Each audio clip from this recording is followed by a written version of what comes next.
Alors pourquoi vermifugé? Bon, tout d'abord, il faut savoir que la présence de parasites internes chez le cheval est normale. Tous les chevaux sont parasités et il faut savoir qu'ils développent une immunité contre leurs propres parasites. Donc avoir comme objectif d'éliminer 100% des parasites, c'est non seulement impossible, mais en même temps, ce n'est pas souhaitable pour le bon fonctionnement du système immunitaire de l'animal. Alors pourquoi vermifugé? Parce que la présence par excès de certains vers entraîne des pathologies qui peuvent être très graves. Le plus connu, c'est l'apparition de coliques qui peuvent très vite se compliquer et qui peuvent entraîner un risque mortel pour l'animal. Alors comment on vermifuge? En pratique, la première chose à faire, c'est d'évaluer le poids du cheval. Alors, il y a 3 méthodes pour évaluer le poids du cheval. La méthode la plus fiable, c'est bien sûr de le peser avec des balances spéciales chevaux, mais on n'a pas toujours ça sous la main sur le terrain. Alors, dans les moyens de mesure les plus connus, on peut évaluer correctement le poids d'un cheval à partir de 2 mesures. La longueur entre la pointe de son épaule et la pointe de la fesse et son périmètre thoracique au niveau en arrière du garrot et au niveau de son passage de sangle, 183.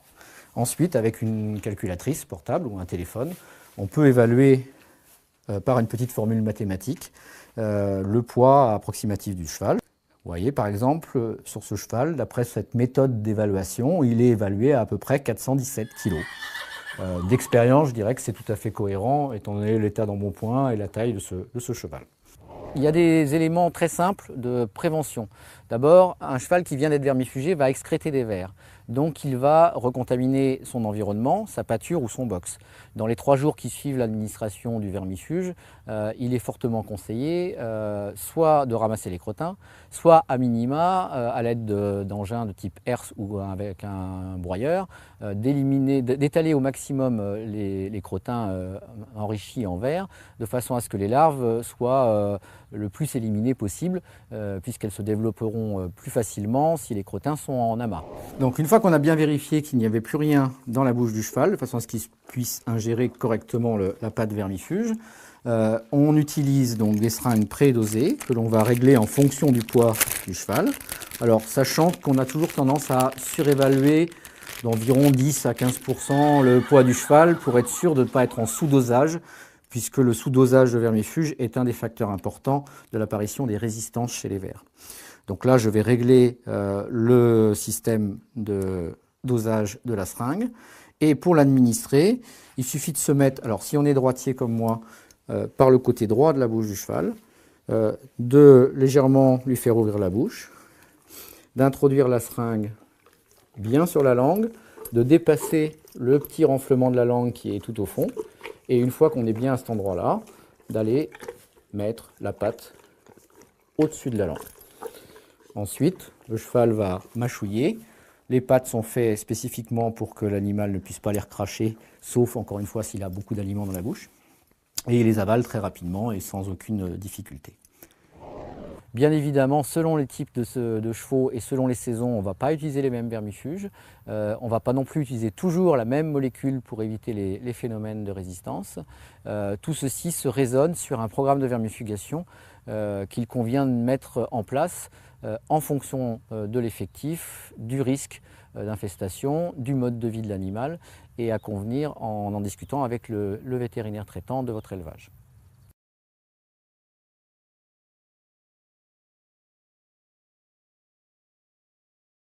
Son environnement, sa pâture ou son box. Dans les 3 jours qui suivent l'administration du vermifuge, il est fortement conseillé soit de ramasser les crottins, soit à minima, à l'aide d'engins de type herse ou avec un broyeur, d'étaler au maximum les crottins enrichis en vers, de façon à ce que les larves soient le plus éliminées possible, puisqu'elles se développeront plus facilement si les crottins sont en amas. Donc une fois qu'on a bien vérifié qu'il n'y avait plus rien dans la bouche du cheval, de façon à ce qu'il puisse ingérer correctement la pâte vermifuge, on utilise donc des seringues prédosées que l'on va régler en périmètre thoracique au niveau en arrière du garrot et au niveau de son passage de sangle, 183. Ensuite, avec une calculatrice portable ou un téléphone, on peut évaluer par une petite formule mathématique le poids approximatif du cheval. Vous voyez, par exemple, sur ce cheval, d'après cette méthode d'évaluation, il est évalué à peu près 417 kg. D'expérience, je dirais que c'est tout à fait cohérent, étant donné l'état d'embonpoint et la taille de ce cheval. Il y a des éléments très simples de prévention. D'abord, un cheval qui vient d'être vermifugé va excréter des vers, donc il va recontaminer.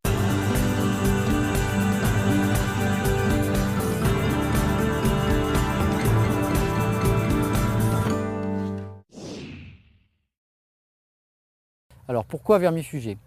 Bon, tout d'abord, il faut savoir que la présence de parasites internes chez le cheval est normale. Tous les chevaux sont parasités et il faut savoir qu'ils développent une immunité contre leurs propres parasites. Donc avoir comme objectif d'éliminer 100% des parasites, c'est non seulement impossible, mais en même temps, ce n'est pas souhaitable pour le bon fonctionnement du système immunitaire de l'animal. Alors pourquoi vermifugé? Parce que la présence par excès de certains vers entraîne des pathologies qui peuvent être très graves. Le plus connu, c'est l'apparition de coliques qui peuvent très vite se compliquer et qui peuvent entraîner un risque mortel pour l'animal. Alors comment on vermifuge? En pratique, la première chose à faire, c'est d'évaluer le poids du cheval. Alors il y a 3 méthodes pour évaluer le poids du cheval. La méthode la plus fiable, c'est bien sûr de le peser avec des balances spéciales chevaux, mais on n'a pas toujours ça sous la main sur le terrain.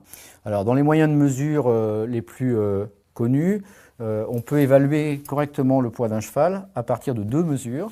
La longueur entre la pointe de son épaule et la pointe de la fesse et son fonction du poids du cheval.